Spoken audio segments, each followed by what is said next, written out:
கள்ளழகர் திருவிழாவை ஒட்டி மாவட்ட ஆட்சியர் பிறப்பித்த உத்தரவுக்கு இடைக்கால தடை விதித்து மதுரை உயர்நீதிமன்ற கிளை நீதிபதிகள் உத்தரவு பிறப்பித்திருக்கிறார்கள். அதை நாம் அண்மை செய்தியாக பார்த்துக் கொண்டிருக்கிறோம்.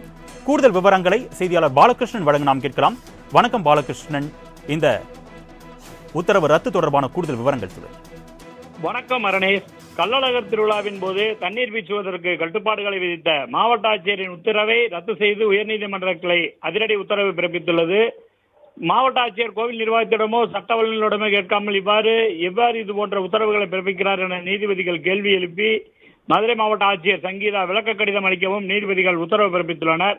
மதுரையைச் சேர்ந்த ரஞ்சித்குமார் உயர்நீதிமன்ற மதுரை கிளையில் மனு ஒன்றை தாக்கல் செய்திருந்தார். அதில் மதுரை சித்திரை திருவிழா மிகவும் பிரசித்தி பெற்றது. அதிலும் கள்ளழகர் ஆற்றில் இறங்கும் வைபவம் மிகவும் சிறப்பானது.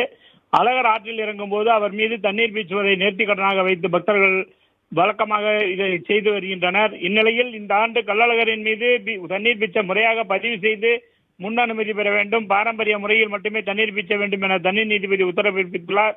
அதன்படி அருள்மிகு கள்ளழகர் கோவில் இணை ஆணையரால் அனுமதிக்கப்பட்டவர்கள் மட்டுமே எதிர் சேவை நிகழ்வின் போது தண்ணீர் பீச்ச இயலும். இதனால் என்போன்றோர் மிகுந்த மன உளைச்சலுக்கு ஆளாகியுள்ளனர்.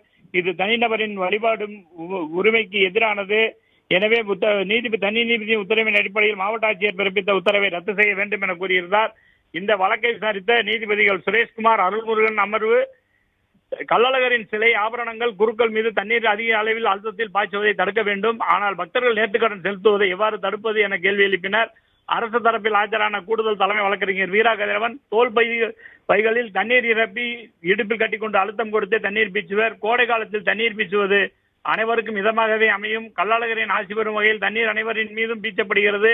இதன் காரணமாகவே தண்ணீர் பீச்சுவர்கள் பெரும்பாலும் அழகர் விடம் அணிந்திருப்பார்.